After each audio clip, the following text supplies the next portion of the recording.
सर्वेपि सुखिनः सन्तु सर्वे सन्तु निरामयाः सर्वे भद्राणि पश्यन्तु मा कश्चित् दुःखमाप्नुयात्। ओम शांति शांति शांतिः। शुकासारिखे पूर्ण वैराग्य ज्याचे वसिष्ठा परिज्ञान योगेश्वराचे कवी वाल्मिकी सारिखा मान्य ऐसा। नमस्कार माझा सद्गुरु रामदासा। जय जय रघुवीर समर्थ। दासबोधाची आरती। मला वाटते अंतरित्वा वसावे तुझ्या दासबोधासी त्वा बोध व्हावे। अपत्या परिपाववी प्रेम ग्रासा महाराज या सद्गुरु रामदासा। जय जय रघुवीर समर्थ।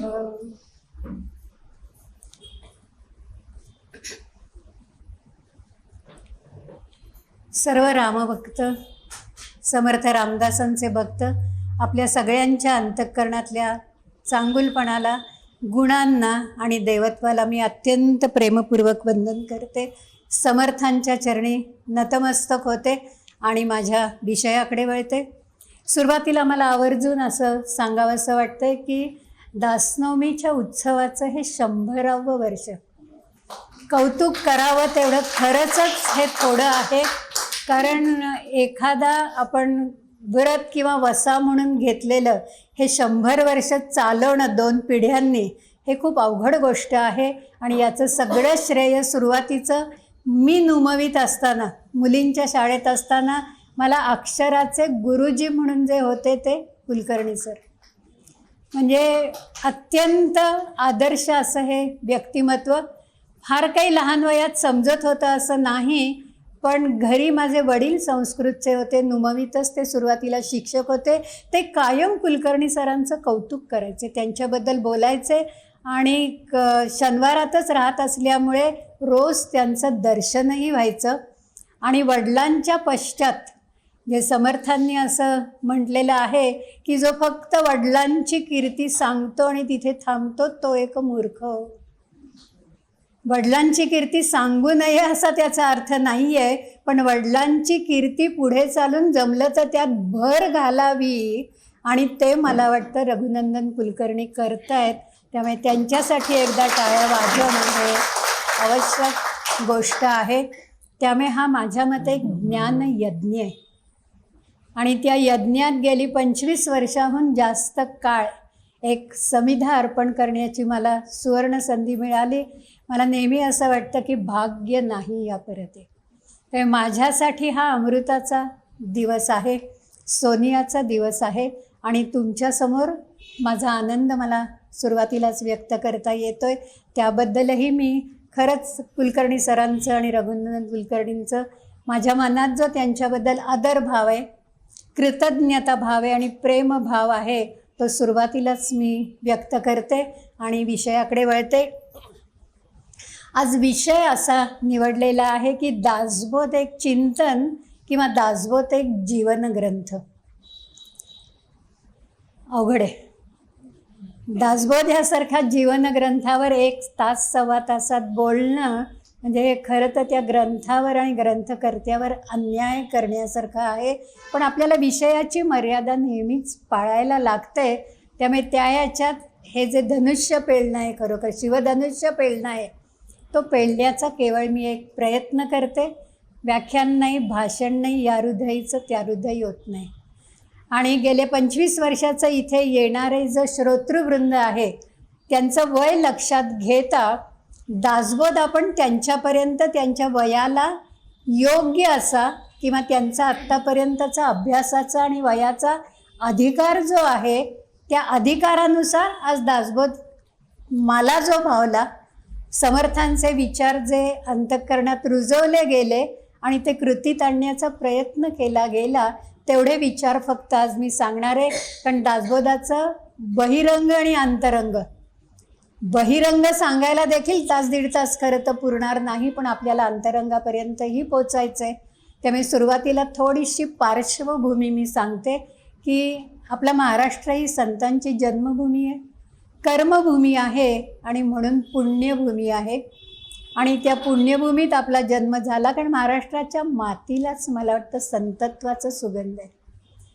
एक असा वास एक प्रकारचा त्याला आहे जो सतत दरवळत राहतो.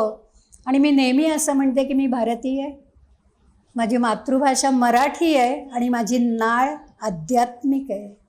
आणि त्यासाठी संतांचे विचार सतत ऐकणं, संत सहवास लाभणं म्हणजे संतांच्या विचारात सतत आपण राहणं आणि ते विचार कृतीत आणण्यासाठी प्रयत्नवाद जो समर्थांचा आहे तो सतत जागवणं, हा खरं तर प्रत्येकाच्या मनाचा भाव पाहिजे.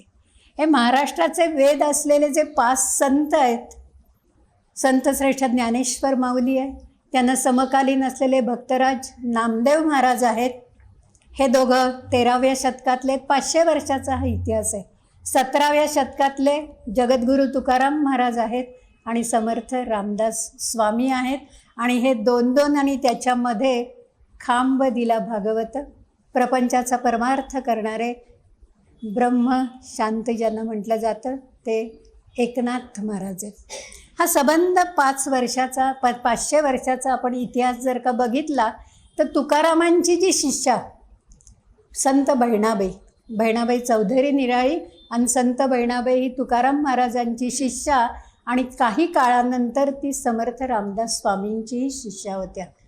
त्यामुळे त्यांनी हा वारकरी संप्रदायाचा किंवा भागवत धर्माचा इतिहास, वैभवशाली इतिहास ज्या एका श्लोकात मांडलेला आहे, त्या श्लोकात समर्थांचा उल्लेख नाही तर थोडंसं खरं तरी मनाला खटकतं, पण आपल्याला आपल्या अभ्यासानुसार त्याचा अर्थ लावता येतो. संत बहिणाबाईंचा अभंग असा आहे, संत कृपा झाली इमारत पळा आली, ज्ञानदेवे रचिला पाया उभारिले देवालया, नामात तयाचा किंकर तेणे केलासे विस्तार, जनार्दन एकनाथ खांब दिला भागवत, भजन करा सावकाश तुका झालासे कळस. प्रत्येकाचं कार्य हे त्याच्या काळाला अनुसरून आहे. यात हा श्रेष्ठ आणि हा कमी असा आपल्याला भावच खरं तर सांगता येत नाही. पण ही भागवत किंवा वारकरी संप्रदायाचा जो कळस आहे जगद्गुरू तुकाराम महाराज, या कळसावरची जी ध्वजा किंवा पताका आहे ती पताका म्हणजे समर्थ रामदास स्वामी आहेत. आणि त्यामुळे ती पताका अखंड फडकते आहे. त्यामुळे दासबोधाबद्दल बोलताना पहिलं मला असं सांगायचं वाटतं की दासबोध हा जीवनग्रंथ आहे, पण तसंच ते जगाचं व्यवस्थापन शास्त्र आहे. काय नाही दासबोधात, सगळंच आहे, किंवा दासबोधात जे आहे ते सगळ्या जगात आहे असं आपल्याला म्हणायला लागेल.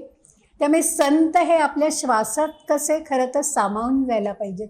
आणि म्हणून हे सगळे संत आपल्या शरीरावर कसे आपण धारण करायला पाहिजे, त्यासाठी मी एक सुरुवातीला थोडंसं असं म्हणते की संत श्रेष्ठ ज्ञानेश्वर महाराज, ज्ञानेश्वरी मला वाटतं 10 जन्म वाचली ना तरी ती पोटात उतरणं जरा अवघडच आहे.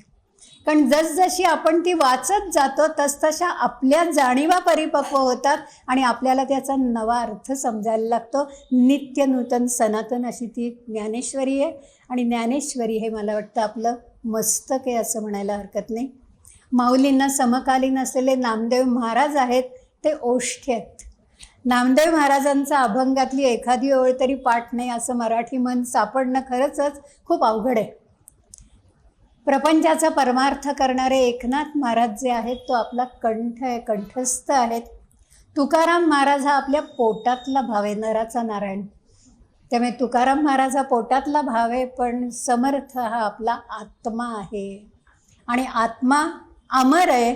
या दृष्टीने जर का समर्थांच्या साहित्याकडे आपण बघितलं तर समर्थांचं साहित्य म्हणजे महासागर आहे. अत्यंत विपुल असं समर्थांचं लेखन आहे.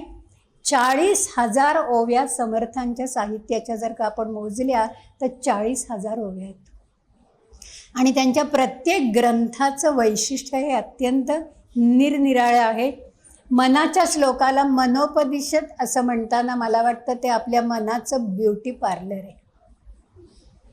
करुणाष्टक आहे, तिथल्या आपल्या अंतरंगीचा भाव हा आपोआप जागा व्हायला लागतो आणि समर्थांशी आपण एकरूप होतो.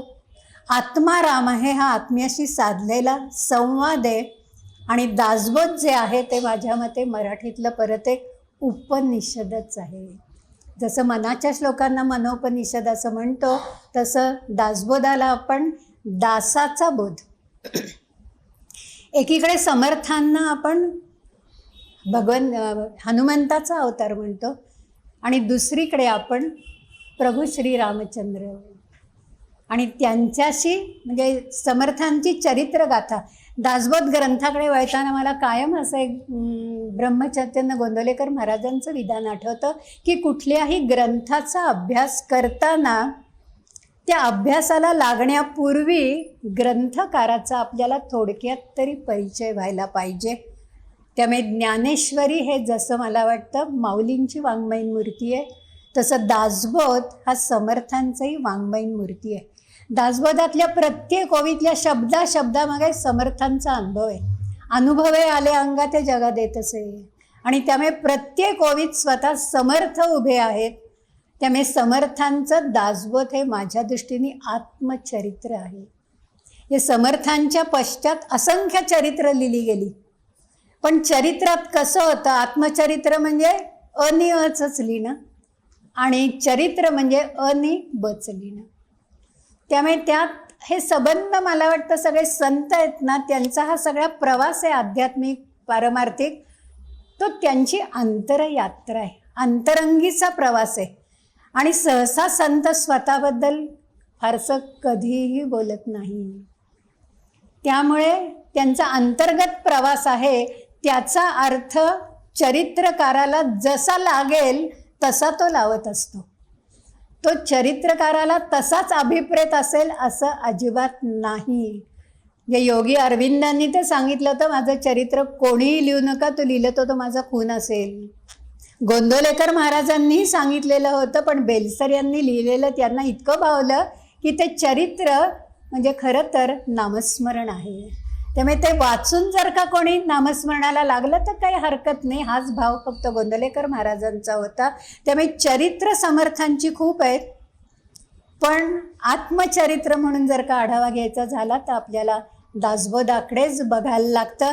आणि म्हणून मला दासबोध म्हणजे संस्कारांची खाण वाटते, शाश्वत मूल्यांचा खजिना वाटतो मला दासबोध म्हणजे. त्यामुळे दासबोधाचा पूर्ण जर का आपण आधी बहिरंगाचा विचार करायला लागलो तर दासबोधात एकूण 7,751 ओव्या आहेत. म्हणजे 20 दशकं आणि प्रत्येक दशकात 10 समास, त्यामुळे 200 समास असा हा संबंध दासबोधाचा खरं तर प्रपंच आहे. त्यामुळे प्रत्येक बारकाईने वाचताना त्याचा आस्वादक क्षमता आपली कशी वाढत जाते याच्याकडे आपण खरं सांगायचं तर लक्ष द्यायला पाहिजे.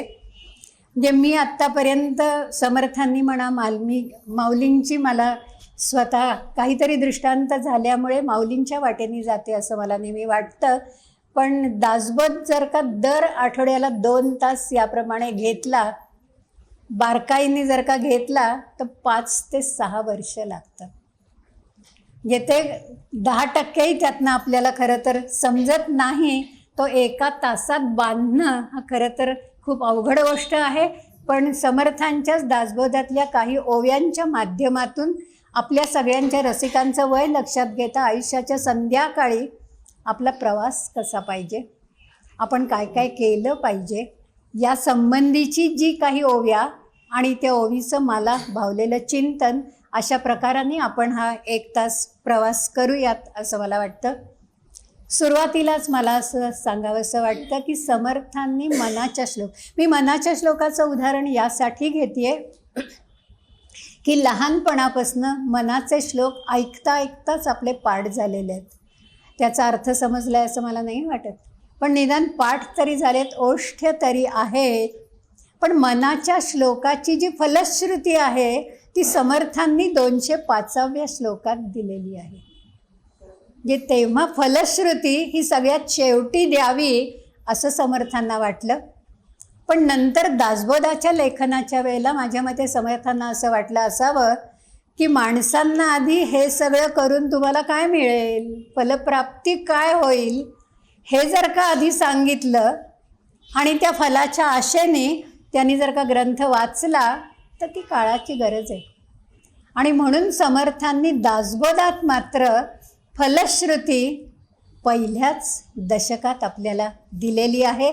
फलश्रुती खरं तर अत्यंत सोप्या भाषेत दिलेली आहे. ही आपल्यालाही आज ती पटू शकते. मुळातच दासबोध हा त्या काळच्या बोलीभाषेत झाडी म्हणून जी भाषा होती त्या भाषेत समर्थांनी दासबोध लिहिलेला आहे.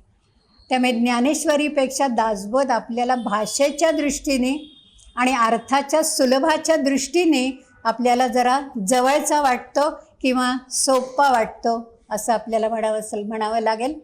त्यामुळे दासबोधाचा अंतरंग लक्षात घेताना समर्थांनी सुरुवातीलाच असं आपल्याला सांगितलेलं आहे की दासबोधाचं वाचन जर का आपण अंतःकरणपूर्वक केलं, म्हणजे पहिली महत्त्वाची गोष्ट, दासबोध वाचण्यापूर्वीची मी, दासबोध वाचतानाची मी आणि दासबोध वाचून झाल्यानंतरची मी, या माझ्यामध्ये काही परिवर्तनच जर का झालं नाही, पहिला अहंकारच माझा जर का गळून पडला नाही, समर्थांनी माझ्याकडनं ते करवून घेतलं. मी करता ऐसे म्हणसी त्याने तू दुःखी होसी, राम करता ऐसे म्हणसी तेने यश कीर्ती प्रताप. त्यामुळे दासबोध पूर्ण वाचून झाल्यानंतर क्रिया पालटे तात्काळ. वाचायला सुरुवात करतानाच आपला अहंकार असा हळूहळू कमी व्हायला लागतो, तरच दासबोध आपल्याला थोडा तरी समजला असा त्याचा अर्थ आपण घ्यावा. त्यामुळे क्रिया पालटावी तात्काळ. क्रिया पालटावी म्हणजे काय? मला वाटतं मुख्य दासबोधाचा आपण असा विचार करायला लागेल की दासबोधाच्या वाचनामुळे वाचता वाचता किंवा पूर्ण वाचून झाल्यानंतर मला जर का तटस्थ बुद्धीने माझं आत्मपरीक्षण करावंसं वाटलं नाही तर मी दासबोध वाचलाच नाही आहे. त्यामुळे आत्मपरीक्षण आणि अत्यंत तटस्थपणे स्वतःला धुंडाळणं, आणि ते जर का धुंडाळायला लागलं तर दासबोधाचं जे केंद्र आहे की अवगुण सोडिता जाती, उत्तम गुण अभ्यासिता येती. साधना कसं असतं ना, आपल्या सगळ्या सर्वसामान्य माणसाचं मी म्हणजे श्रेष्ठ, माझ्यासारखा दुसरा कुणीही नाही, हा अहंकार इतका ठासून भरलेला असतो आपल्यामध्ये की मीच श्रेष्ठ आहे. हेही एक वेळ काही प्रमाणात ठीक आहे, पण माझ्या समोर बसलेले किंवा माझ्या आजूबाजूचे सगळे त्यांना काहीच समजत नाही, त्यांना कमी लेखणं हा अत्यंत आपली महत्त्वाचा दोष आहे. त्यामुळे दासबोधाच्या श्रवणाने, दासबोधाच्या वाचनाने आणि दासबोध अंतरंगात पोचवण्यामुळे पहिली महत्त्वाची गोष्ट अपेक्षित जी आहे की माझ्यातले दोष हे मला समजायला लागतात. नाही तर आपण इतरांचे दोष सतत काढत असतो. स्वतःच्या बाबतीत बोलताना आपण आपले वकील असतो आणि दुसऱ्याचे दोष काढताना आपण न्यायाधीशाची भूमिका घेतो. त्यामुळे दुसऱ्याचे दोष आपल्याला पटकन दिसतात आणि समर्थ तर आपल्याला असं सांगतात की माझ्यातच एवढे दोष आहेत, ते कमी केल्याशिवाय मी इतरांकडे कशाला बघू.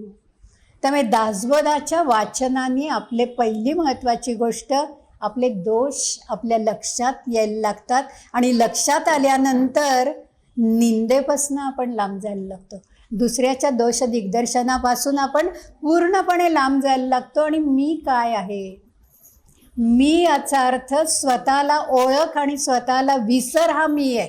मी म्हणजे अहंकार या अर्थाने मी वापरलेला नाही आहे. त्यामुळे आपल्याला परीक्षा घेणं जी आपण सहसा कधी घेत नाही. मला वाटतं पूर्वीच्या काळी जी दिनचर्या, दिननिशी लिहायची पद्धत होती ना, ती दिवसभर आपण आपला धांडोळा घेणं हा त्यातला फार महत्त्वाचा भाग होता. तो केव्हाच मला वाटतं गळून पडलेला आहे. त्यामुळे दासबोधाच्या वाचनानंतर आपल्याला आत्मपरीक्षणाची नितांत गरज वाटते आणि मग आत्मविस्मृतीकडून आत्मगौरवाकडे आपण जायला लागतो. आपल्याला आपली विस्मृतीच झालेली आहे, माणुसकी संपून गेली आहे, सगळंच झालेलं आहे. आपल्याला भगवंतांनी जन्माला घालताना जे सगळी शाश्वत मूल्यन गुण दिली आहेत ते आपण बाजूला ठेवून दिलेले आहेत, ते वापरावेत असंच आपल्याला वाटत नाही. त्यामुळे दासबोधात आत्मविस्मृतीकडून आत्मगौरवाकडे, दुसरा शब्द वापरते प्रेयसाकडून श्रेयसाकडे आपला प्रवास हा सुरू होतो. आणि श्रेयस हे शाश्वत आनंद देणारं आहे. मला इथे खूप एका मोठ्या माणसाचं म्हणजे आधुनिक वाल्मिकी आपण ज्यांना म्हणतो त्यांचं उदाहरण देण्याचा खरं तर मोह होतोय. जे आधुनिक वाल्मिकी, त्यांचं गीत रामायण आणि बाकी सगळेच त्यांचं म्हणजे अभिनय काय, लेखन काय, सगळंच त्यांचं चित्रपट कथा काय, हे खरोखर कळसाला पोचलेला माणूस. पण अशा गदिमांच्यात आयुष्याच्या संध्याकाळी दासबोधाच्या वाचनाने परिवर्तन झालं. क्रिया पालटे तात्काळ. मुद्दामून मी हे परिवर्तन सांगते की जर का आधुनिक वाल्मिकींच्यात परिवर्तन झालं तर आपली काय कथा आहे. मी इथे गदिमांची एक कविताही त्यासाठी सांगणार आहे की गदिमा हे मुळातच असं एक अवाढव्य व्यक्तिमत्व, अत्यंत संतापी असं व्यक्तिमत्व. त्यांनी खूप विद्याबाई आणि त्यांचं वर्णन करताना असं म्हटलेलं आहे की मी म्हणजे ग्रीष्म ऋतू आहे आणि विद्या म्हणजे कोण आहे, श्रावण महिना आहे, शांत असा श्रावण महिना आहे. पण गदिमांना आयुष्याच्या संध्याकाळी एवढ्या यशाच्या कळसावर असताना एक दिवस अचानक असं वाटलं की जे मला आत्तापर्यंत माझे गुण वाटत होते ते माझे दोष आहेत. जे पुलंनी तर असं म्हटलेलं आहे की समर्थांनी माझा मूर्ख लक्षणं सांगताना कधी फोटो काढला माझं मला समजलंच नाही. त्यामुळे हे सगळं आपण आतपर्यंत पोचवायला पाहिजे. नाही तर मूर्ख लक्षणं वाचताना आपल्याला असं वाटतं की माझे नाही, हे सगळे त्याच्यात आहेत, मी अगदी पूर्णपणे परिपक्व आहे असंच सगळ्यांना वाटत राहतं. त्यामुळे दासबोधात माझ्या मते मी सापडलो, माझा मला परिचय झाला. मी नेमका कोण आहे, मी कोणीच नाही आहे. करता करविता तो आहे, ही आपल्या क्रियापालटेमध्ये एक महत्त्वाची गोष्ट लागते. परत मी गदिमांकडे वळते. गदिमांची एक खूप छान कविता आहे परिस्फोट म्हणून. छोटी कविता आहे म्हणजे अर्थात, पण त्या कवितेत गदिमांनी असं म्हटलं की मला माझा स्वतःचा शोध लागला. मी जेव्हा दासबोधाकडे वळलो, मी जेव्हा अथर्वशीर्षाचं मराठी भाषांतर केलं, मी जेव्हा रोज मनाच्या श्लोकाकडे वळलो आणि समर्थ हेच आपले गुरु आहेत, समर्थ हे चालते बोलते देव आहेत असं जेव्हा गदिमांना वाटायला लागलं, तेव्हा ते असं म्हणाले की आत्तापर्यंतचं माझं जे सगळं लेखन आहे, मग ते अगदी गीतरामायणसुद्धा ते रामरायांनी माझ्याकडनं करवून घेतलं असंच गदिमा म्हणतायत. पण तेव्हा त्यांना असं वाटलं की हे सगळं जे आहे आत्तापर्यंतचं ते माझ्या पोटच्या पोरी मी विकल्या, पैशासाठी फक्त मी हे केलं, यातून मला किती आनंद मिळाला आणि यात खरा मी होतो की नाही असं गदिमांनी त्यांच्या कवितेत कबुली दिलेली आहे. जास्त याच्यावर मी चिंतन करत नाही, आपला पुढे खूप प्रवास आहे.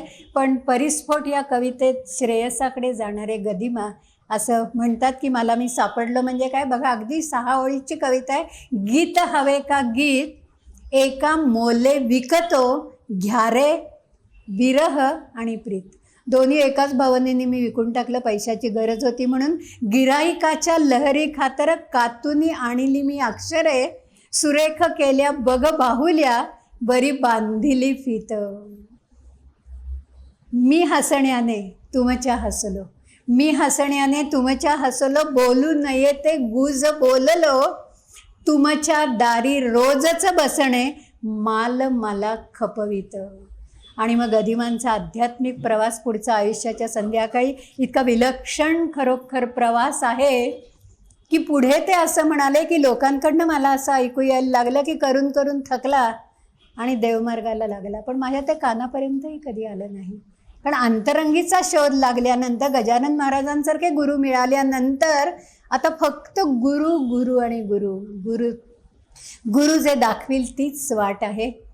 त्यामुळे दासबोधात ते पूर्ण गुरु महात्म्य आपल्याला सांगितलेलं आहे. ते गदिमांनी पूर्णपणे अनुभवलं आणि गदिमांच्यात बदल झाला. जे क्रिया पालटे तात्काळ अशा प्रकारचा तो बदल झाला. त्यामुळे आपल्यातही तशा प्रकारच्या बदलाची खूप शक्यता असते. दासबोधात असं म्हटलेलं आहे, अवगुण सोडिता जाती, उत्तम गुण अभ्यासिता येती. इथे अभ्यास म्हणजे साधना असा शब्द वापरायला पाहिजे. मूर्खपणा सोडिता जाते, शहाणपण शिकता येते. कारभार करिता उमगले सकळ काही. त्यामुळे हा बदल आपल्यात अतिशय आवश्यक आहे आत्मपरीक्षणाचा. थोडं समर्थांच्या चरित्राचे थोडे टप्पे बघून मग समर्थांच्या दासबोधातल्या काही वचनांकडे आपण वळूयात, काही ओव्यांकडे वळूयात. समर्थांचा जन्म जो आहे तो रामनवमीचा जन्म आहे, 1608.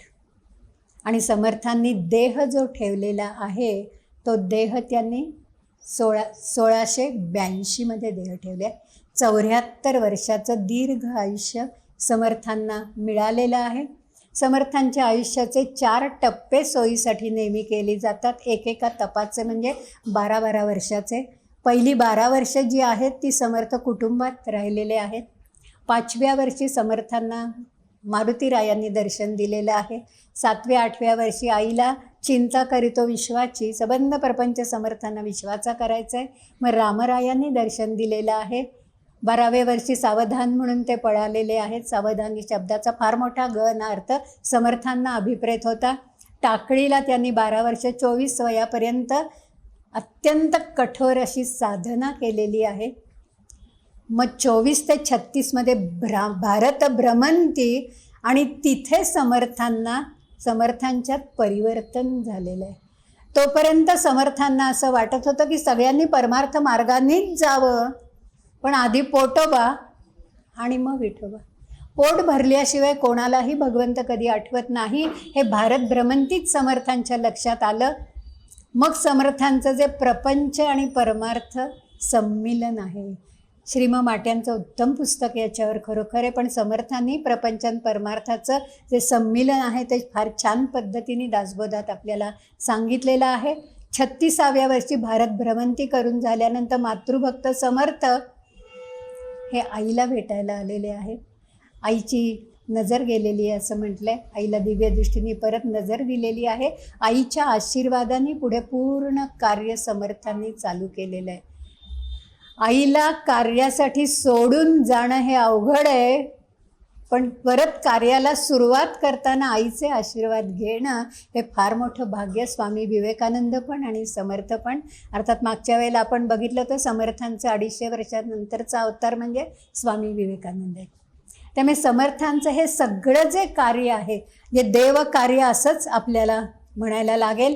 त्यामुळे या देवकार्यातला एक महत्त्वाचा भाग म्हणजे दासबोधाचं लेखन हे आहे. मुळातच आपले सगळे संत कुठलं श्रेय स्वतःकडे घेत नाहीत. त्यामुळे हे सगळं जे आहे ते रामरायाच्या कृपेने झालेलं आहे. कुठे स्वतःचा उल्लेख हा कधीच संत करत नाहीत. ही नम्रता ही संतांची सगळ्यात मोठी शक्ती आहे. दासबोधाचा जर का आपण परत विचार केला, मगाशी मी बाह्यांगाच्या बाबतीत असं म्हटलं 7751 ओव्या आहेत. आणि दासबोधाचा अंतरंग जर का बघायचं झालं तर दासबोधाचा जो विषय आहे तो भक्ती मार्ग.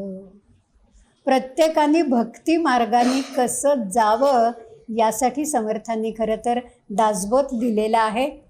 पण इथे भक्ती याचा अर्थ जरी प्रेम असा घेतला, मुळात भागवत या शब्दाचाच अर्थ प्रेम आहे. समर्थ वारकरीही होते, वर्षानुवर्ष ते वारी करत होते.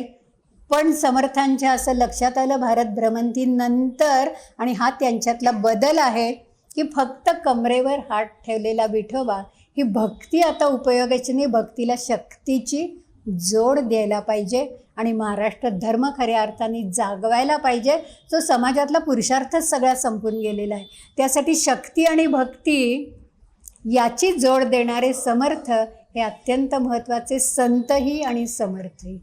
त्यामुळे या दोन्ही उपाधी समर्थांनाच फक्त लावता येतात, बाकी फारशा आपल्याला कोणाला लावता येत नाही. समर्थांचा म्हणून मी दासबोधाचा विषय म्हटला, भक्ती मार्ग हा आहे. प्रयोजन जे आहे ते देवप्राप्ती आणि मोक्षप्राप्ती व्हावी हे दासबोधाचं प्रयोजन आहे. दासबोधाचा अधिकारी कोण आहे? फार छान समर्थांनी सांगितलं आहे की ज्याचा अभिमान आणि अहंकार पूर्णपणे गळून पडला आहे, षड्रिपूंना ज्याला मरण आलेलं आहे, तोच दासबोधाचा खरा अधिकारी आहे. म्हणजे आपण दासबोध ग्रंथ हातात घेताना सुद्धा आपण काय आहोत याचा विचार करणं अत्यंत आवश्यक आहे. त्यामुळे शुद्ध ज्ञानाचा निश्चय, ज्ञान. पण दासबोधात समर्थांनी ज्ञानाची व्याख्या इतकी सुंदर केलेली आहे की तिथे ज्ञान म्हणजे फक्त माहिती असं नाही आहे. ज्ञान म्हणजे काय आहे की स्वतःला स्वतः डोकावल्यानंतर ज्याची आपल्याला प्राप्ती होते, स्वतःची ओळख होते, ते ज्ञान आहे. ऐक, ज्ञानाचे लक्षणं. ज्ञान म्हणजे आत्मज्ञान, पहावे आपणाचे आपण, त्या नावज्ञान. त्यामुळे या ज्ञानाची प्राप्ती होण्यासाठी दासबोध हा ग्रंथ समर्थांनी लिहिलेला आहे. दासबोध ऐकल्याने आपल्याला काय मिळतं, तर आपण सदाचारी होतो. आता काय सदाचारीचा अर्थ सांगणार, आज तर खरं तो अर्थ सांगण्याची अत्यंत नितांत गरज आहे. त्यामुळे आचारशुद्धी आणि विचारशुद्धी हे दासबोधाचं मला वाटतं मुख्य विषय आहे. मग आपण भक्तिमार्गाने जायला लागतो, हे महत्त्वाचं आहे. दासबोधात ज्या नवविधा भक्ती सांगितलेल्या आहे, त्या नवविधा भक्तीमधली पहिली जी महत्त्वाची पायरी आहे, त्याच्यावर दासबोधांचा समर्थांचा अत्यंत भर आहे, श्रवण. श्रवण कसं करावं, ब्रह्मचैतन्य गोंदवलेकर महाराजांनी फार सोप्या शब्दात आपल्याला असं सांगितलेलं आहे की श्रवण याचा अर्थ ते स्मरणात ठेवणं आणि सतत स्मरणात ठेवल्यानंतर तशी कृती करणं. नाही तर श्रवण आपण सगळेच करतो ना. त्यासाठी मला एका 2 गोष्टींची आत्ता इथे आठवण होती आहे. सोलापूरला एका खूप मोठ्या कथेकरी बुवांची कथा चाललेली होती. 7 दिवसाची कथा होती. एक दिवसाड आजी आजोबा होते, घरच्या जबाबदाऱ्या नातवंड्यांच्या होत्या. त्यामुळे पहिल्या दिवशी आजोबा कथेला आले. कथा झाल्यानंतर कथेकरी बुवांना भेटले आणि म्हणाले, तुम्ही हे जे सगळं सांगताय ना, ते रोज मी माझ्या बायकोच्या कानी कपाळी ओरडतो, पण तिच्यात काही फरक होत नाही. दुसऱ्या दिवशी आजी आल्या. त्याही कथा संपल्यानंतर कथेकरी बुवांना भेटले आणि म्हणाले, हे सगळ्या आजोबांच्या माती मी रोज मारते, पण कोरडा ठणठणीत पाषाण आहे. तिसऱ्या दिवशी परत आजोबा आले तेच, चौथ्या दिवशी परत आजी आल्या तेच. कथेकरी बुवांनी सांगितलं, 7व्या दिवशी दोघंही या. 7व्या दिवशी दोघंही आले आणि कथेकरी बुवांना न भेटता गेले. कथेतनं आत्मपरीक्षणाची त्यांना गरज वाटायला लागली. हे कथेचं खरं यश आहे. कुठल्याही भाषणात किंवा व्याख्यानात बरोबर जाताना जर का आपण काही विषय एखाद्या डोक्यात ठेवून गेलो ना, तर ते त्याचं यश असतं. नाही तर नळी फुंकिली सोनाऱ्या इकडून तिकडून गेले वारे, अशा प्रकारचं श्रवण समर्थांना अपेक्षित नाही आहे. एक बिरबल बादशाहची गोष्ट सांगितली जाते की बादशाहांनी एकदा आपल्या दरबारात 3 मूर्ती आणल्या. 3 मूर्ती अगदी पूर्णपणे सारख्या होत्या. बारीकसा फरक होता, पण बादशाहाच्या लक्षात आलं नाही, पण बिरबलाच्या येईल असं त्यांच्या लक्षात आलं. 3 मूर्ती ठेवल्या आणि बिरबलाला म्हटले, यातला फरक सांग. बारकाईने बिरबलांनी त्या सगळ्या मूर्तींचं निरीक्षण केलं. एका मूर्तीच्या कानाला एक बारीकसं भोक होतं, एका मूर्तीच्या तोंडाला एक बारीकसं भोक होतं आणि एकीच्या हृदयस्थ एक भोक होतं. पहिली मूर्ती ऐकलं, इकडून तिकडून गेले वारे. दुसरी मूर्ती, त्याचं असं त्यांनी सांगितलं की फारच सुंदर आज प्रवचनकारांनी कीर्तनकारांनी सांगितलं, काय बोलत होता तो, किंवा त्याला काहीच सांगता आलं नाही अशा प्रकाराने. पण घरी जाऊन जर का विचारलं काय सांगितलं ते सांगा ना, तर एक वाक्यसुद्धा सांगता येत नाही. आणि तिसरी जी मूर्ती आहे ती सगळी अंतरंगात साठवलेली मूर्ती आहे आणि त्याचा कृतीवर होणारा परिणाम आहे. त्यामुळे समर्थांना जी पहिली नवविधा भक्तीतली श्रवण भक्ती आहे, ती अशा प्रकारची श्रवण भक्ती ही समर्थांना अपेक्षित आहे. त्यामुळे समर्थ नेहमी असं म्हणतात की श्रवण माणसाचं कसं असावं, एकाग्र मनाने केलेलं श्रवण असावं. त्यातलं आपल्याला काय घेता येतं आहे, काय स्मरणात ठेवता येते आणि त्याप्रमाणे कृती करता येते. म्हणजे आपण जे पहिल्यापासून म्हणतोय की आपल्यात काहीतरी परिवर्तनाची गरज आहे आणि परिवर्तन एका विशिष्ट वयातनी आयुष्याच्या प्रत्येक वळणावर आपल्याला परिवर्तनाला सामोरं जायलाच लागतं. तो दासबोधाचा सगळ्यात महत्त्वाचा भाग आहे. दासबोधातली आणखीन एक सगळ्यात महत्त्वाची गोष्ट म्हणजे जी संबंध दासबोधात अंतरात्म्याची उपासना आहे. अंतरात्मा हा शब्द अत्यंत व्यापक आहे. थोडक्या वेळात तो सांगणंही शक्य नाही, पण तो अंतरात्म्याचा एक एक अंश चराचरात सगळीकडे आहे, सगळ्या प्राणीमात्रात आहे, सगळ्या माणसांच्यात आहे. त्यामुळे आपण नेहमी वारकरी संप्रदायात जो एकमेकांना नमस्कार करतो, तो वयाला कधी नमस्कार नसतो, तो त्यांच्या अंतरंगातल्या गुणांना, चांगुलपणाला आणि देवत्वाला केलेला नमस्कार असतो. त्यामुळे दासबोधाचा आपण विचार करताना मुख्य अंतरात्म्याची ओळख, दुसरा महत्त्वाचा विषय उपासना, उपासनेला दृढ चालवावे, भूदेव संतांशी सदा भेटावे, सत्कर्मयोगे वय वाढवावे, सर्वामुखी मंगल बोलवावे. या दोन गोष्टींचा जर का आपण विचार केला तर अंतरात्म्याची उपासना आणि ही जी उपासना समर्थांनी सांगितलेली आहे ती अंतरात्म्याची ओळख झाल्यानंतर उपासनेची वाट आपल्याला सुरू होते. आत्ताच्या काळात माझ्या मते रघुनंदन कुलकर्णी करतायत ती उपासनाच आहे. गेले इतके वर्ष जो ज्ञानयज्ञ आहे ती एक प्रकारची उपासना आहे. उपासना म्हणजे जपाची माळ हातात घेऊन बसायची अशा प्रकारची फक्त उपासना समर्थांना अपेक्षित नाही. आत्ताच्या काळात तर निरपेक्ष बुद्धीने समाजकार्य करणं, पण निरपेक्ष बुद्धीने जे जे आपण असे ठावे ते सकलांची द्यावे. पण समर्थ म्हणतात हळूहळू शिकवावे, ज्याचा जो अधिकार असेल ना तेवढंच त्याच्या माथी मारावं, उगाच सगळे एकदम देऊ नये. त्यामुळे दासबोधात अंतरात्म्याची ओळख आणि ही जी उपासना आहे ती अत्यंत महत्त्वाची आहे. या उपासनेमुळे काय होतं ते समर्थांनी आपल्याला सांगितलेलं आहे की वर्तनात होणारा जो बदल आहे, जे क्रियापालटेलाच जोडून ते असं म्हणतात की आपल्या वर्तनात बदल व्हायला पाहिजे आणि तो आपण करून घ्यायला पाहिजे. आजच्या काळात काय होतं ना, 4 वर्षाच्या मुलाला देखील तू हे चुकतोयस, चुकलास देवापुढे उभा राहून क्षमा मागतं, त्याला ते पटत नाही. या एकंदरीत कुणी कुणाला सांगायची सोय राहिली नाही आहे. मग आत्मपरीक्षणानंतर आपणच जर का अंतरंगात पूर्णपणे डोकावलं तर आपल्याला आपलं समजू शकतं आणि आपण आपल्यात परिवर्तन करून आणू शकतो. दासबोधाची ताकद जर का काय असेल तर ही महत्त्वाची ताकद आहे. दुसरा महत्त्वाचा भाग असा आहे की वर्तमानात जगा. भूतकाळाचा विचार करू नका, झालं ते हातातनं निसटून गेलेलं आहे. भविष्याची चिंता करू नका, माझ्या जीवनाचा शिल्पकार मीच आहे. ते वर्तमानात जगा. आज, फक्त आज आहे आणि आज जर का माझा चांगला गेला शनिवार तर नकळत रात्रीच्या गर्भात असे उद्याचा उशकाला रविवारही चांगला जाणार आहे. त्यामुळे रोजचा दिवस माणसांनी चांगला घालवावा. चांगला घालवावा म्हणजे काय, समर्थांनी दासबोधामध्ये आपलं दैनंदिन जीवन कसं असावं याच्यावर फार सुंदर चिंतन केले. जे 300-400 वर्षापूर्वीचं केलेलं चिंतन आज जसंच्या तसं लागू पडेल असं मला वाटत नाही, पण त्यातनं बोध नक्की आपल्याला घेता येतो. त्याच्यावर आपल्याला दैनंदिन जीवन कसं आहे ते ठरवता येतं. मला मुख्य महत्त्वाची गोष्ट इथे सांगायची वाटते की जे सगळे लोक आहेत ते बरेचसे अपवाद असतील ते निवृत्त झालेले आहेत माझ्या दृष्टीने. पण समर्थांच्या दासबोधातनं निवृत्तीचा आणि प्रवृत्तीचा अर्थ इतका सुंदर लावता आला. समर्थांनीच तो आपल्याला म्हणजे सांगितलेला आहे की प्रवृत्तीत असताना आपण काम करतो आणि त्यातून आनंद घेतो, आणि निवृत्ती याचा अर्थ आनंदासाठी शेवटच्या क्षणापर्यंत काम करत राहायचं.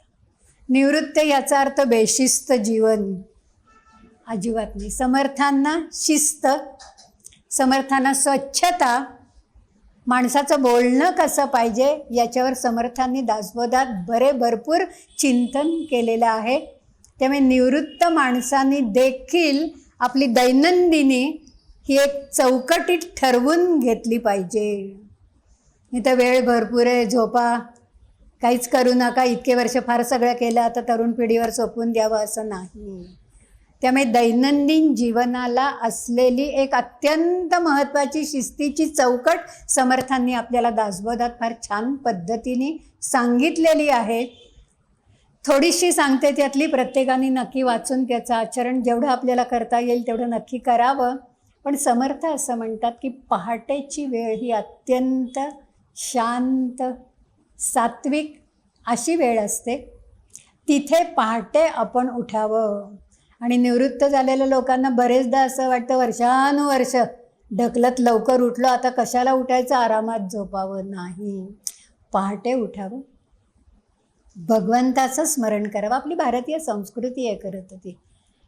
जे कराग्रे वसते लक्ष्मी इथनं आपला दिवस सुरू होतो.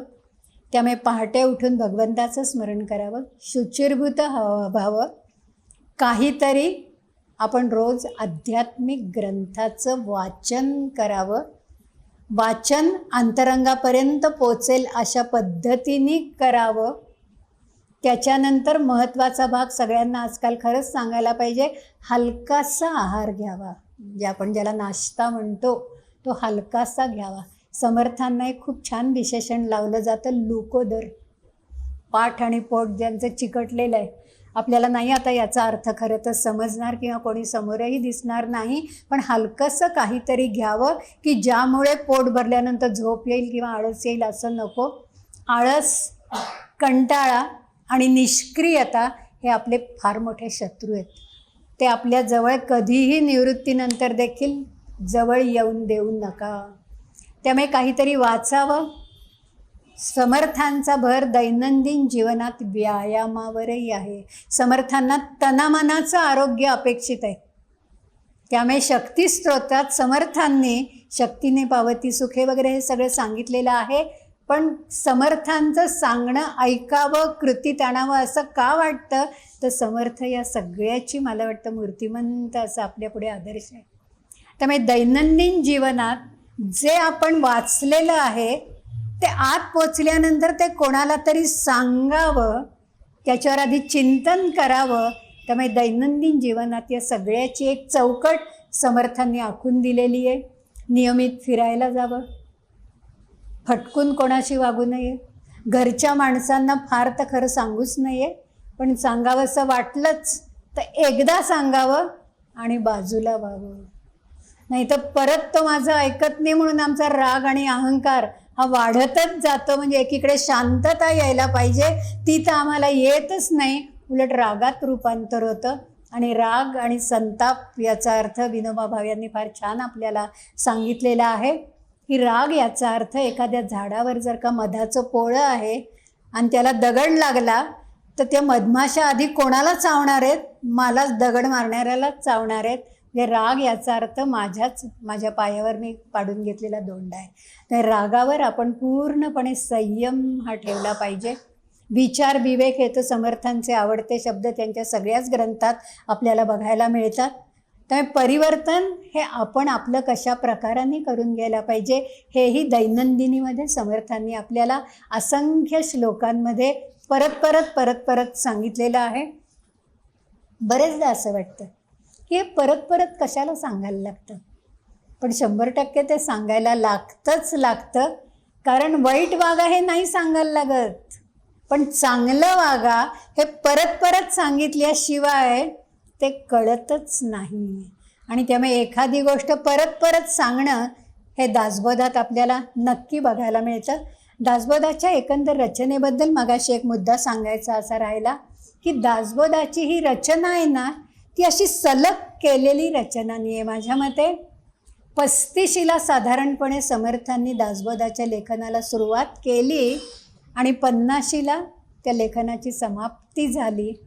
त्यामुळे तेव्हा जशा जाणीवा परिपक्व होत गेल्या आणि समाजाला सांगणं जे आवश्यक आहे असं वाटायला लागलं, तसं 15 वर्षात सुंदर मठात या लेखनाची समाप्ती झाली. कल्याण स्वामींनी अर्थात या सगळ्याचं लेखन केलेलं आहे. त्यामुळे 15 वर्षात समर्थांचं हे सगळं जे चिंतन आहे, ती माणसाची वाढ कशी व्हावी, बदल किंवा परिवर्तन हा विकासाकडे जायला पाहिजे, तो अधोगतीकडे जाऊन अजिबात उपयोगाचा नाही.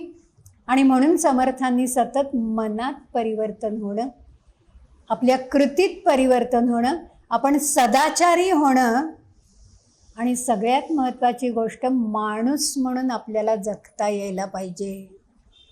जे आजकाल जरा थोडंसं माझ्या मते अवघडच जायला लागलेलं आहे. त्यामुळे समर्थांना धर्म जसा जागवायचा आहे, पण धर्म याचा अर्थ आहे आपलं कर्तव्य. अतिशय व्यापक अर्थ समर्थांना अपेक्षित आहे. आणि आजकाल तर मला वाटतं माणुसकी विसरून जायला लागली आहे आणि आपलं कर्तव्य काय आहे याची जाणीव फार थोडी राहिलेली आहे. वृद्धाश्रमांची संख्या वाढते आहे, पाळणाघरं वाढत आहेत, या सगळ्या ह्याच्यात समर्थांचा आणखीन एक दासबोधातला किंवा एकंदरच त्यांच्या संबंध साहित्यातला महत्त्वाचा विचार आहे मातृशक्तीला वंदन. आपल्या सगळ्या संतांना स्त्रीविषयक अत्यंत उदात्त भव्य दिव्य असा दृष्टिकोन आपल्या संतांचा आहे. हे मगाशी 5 संतांची मी नावं घेतली. मला कोणालाही कमी लेखायचं नाही, कोणालाही जास्त लेखायचं नाही, काळाच्या गरजेप्रमाणे असेल. पण या 5 संतांचा जर का आपण विचार केला साम्य आणि फरक या दृष्टीने, तर समर्थांच्या म्हणजे ब्रह्मचारी, काही लोकांनी त्यांचा गोसावी असाही उल्लेख केला आहे, गोसाळे असाही उल्लेख केलेला आहे अपमान करून. पण यांनी समाजातल्या परित्यक्त स्त्रिया, विधवा स्त्रिया, अशा शेकडो स्त्रियांना बरोबर घेऊन त्यांच्या अंतरंगीचे जे गुण आहेत त्या गुणांना वाव देणं आणि त्यांना कार्याला लावणं आणि आपल्या संप्रदायाचं कार्य त्यांच्यावर सोपवणं, ह्या समर्थांचा दृष्टिकोन अत्यंत वैभवशाली असा दृष्टिकोन आहे. खूप तेव्हा समाजात त्यांना ऐकायला मिळालं असेल. पण मातृशक्तीला समर्थांनी केलेलं वंदन, पंढरपूरहून आईला जे पत्र पाठवलेलं आहे, आपल्या पुतण्यांना जी पत्र लिहिलेली आहेत, त्यातून समर्थ, आपण सुरुवातीला शुकासारिखे पूर्ण वैराग्य ज्याचे असं म्हटलं आहे, एकीकडे विरक्ती आहे पण एकीकडे समर्थ संबंध जीवनात किती प्रेममय आहे. कारण प्रेम हाच जीवनाचा पायन, प्रेम हाच जीवनाचा कळस आहे. जे त्या प्रेमाचं एक उदाहरण म्हणून सांगते. अर्थात प्रेम म्हणजे फक्त माणसावर केलेलं प्रेम नाही. जे जे भेटे भूत ते ते मानी भगवंत, पृथ्वीमध्ये जितुकी शरीरे तितू भगवंताची मंदिरे. प्रत्येक माणसावर प्रेम करता यायला पाहिजे. कारण त्याच्या अंतःकरणातही दैवत्व आहे, माझ्या अंतःकरणातही दैवत्व आहे. मी भगवंताची लेकरं आहोत, मी फरक कधी करणार नाही. हा भाव जर का मनात असेल तर समर्थांची मानसकन्या वेणास्वामी, पहिल्या मठाधिपती, उभं राहून कीर्तन करण्याचा अधिकार फक्त वेणास्वामींना त्यांनी दिला. कीर्तन रंग देवता ही पदवीही त्यांना दिली. आणि त्यांची जी काय एक गुणवत्ता होती ती समर्थांनी कशी पूर्ण समाजाच्या कार्यासाठी वापरात आणली. पण जेव्हा सज्जनगडावर अखेरचं प्रवचन वेणास्वामींनी केलं, तेव्हा मानस कन्येला आपल्याला अखेरचा निरोप देताना, तिचं अखेरचं कीर्तन ऐकताना समर्थांचे डोळे गळत होते.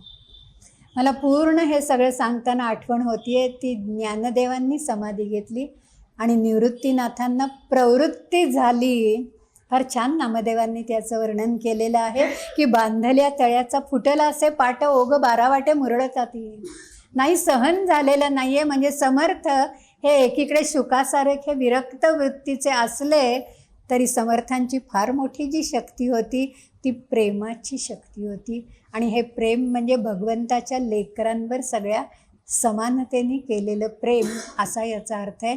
त्यामुळे समर्थांची प्रेममय मूर्ती ही आपल्याला अत्यंत महत्त्वाची अशी मानायला पाहिजे. समर्थांचा आपल्यासाठी सगळ्यात महत्त्वाचा विचार प्रपंच आणि परमार्थ. आधी प्रपंच करावा नेटका, मग घ्यावे परमार्थ विवेका. पण प्रपंच आणि परमार्थ ह्याचा अर्थच मला वाटतं आपण समर्थांच्या याच्यातनं नीट जाणून घेतला पाहिजे. माझ्या दृष्टीने प्रपंच ही परमार्थाची पहिली पायरी आहे. ते प्रपंच हा करता, प्रपंच टाका आणि मग परमार्थ करा असं कधीही सांगितलेलं नाही आहे. किंबहुना अशी विभागणी करता येत नाही आहे. आपण बरेचदा त्याचा आपल्याला सोयीस्कर आपण अर्थ घेतो की आधी प्रपंच करावा नेटका, मग घ्यावे परमार्थ विवेका. 100 वर्षाचं आयुष्य असेल तर 50 वर्ष प्रपंच करावा, एकदम विरक्त व्हावं, मग परमार्थाच्या वाटेने जावं, असा त्याचा अर्थ नाही. रोज प्रपंच करताना प्रपंचातली सगळी कर्तव्य प्रेमाने मनापासून करताना तो प्रपंच फिका फिका होत जातो. गुंतुनी गुंत्यात साऱ्या पाय माझा मोकळा. बघा, आपल्या वयाप्रमाणे आपल्या गप्पाही बदलतात की नाही. कुठल्या कुठल्या गोष्टीत आपल्याला रस असतो तेही बदलतं. पण अशा ग्रंथांच्या वाचनाने जरा थोड्या लवकर तारुण्यातच बदलायला सुरुवात होते की काय. ते प्रपंच करता करता रोज थोडा वेळ हा परमार्थासाठी काढून ठेवला पाहिजे. फार छान एक वाक्य आहे की प्रपंच दाईसारखा करा आणि परमार्थ आईसारखा करा. आपल्या घरात काम करणारी एखादी बाई जर का असेल किंवा दाई म्हटलेलं आहे, तर आपल्या घरातनं बाहेर पडताना आपल्या घराचा उंबरठा ओलांडला की ती विसरून जाते सगळं आणि पुढच्या कामाला लागते. ते प्रपंच माझा नाही, तो भगवंतानी काही वेळासाठी मला भाड्याने करायला दिलेला आहे.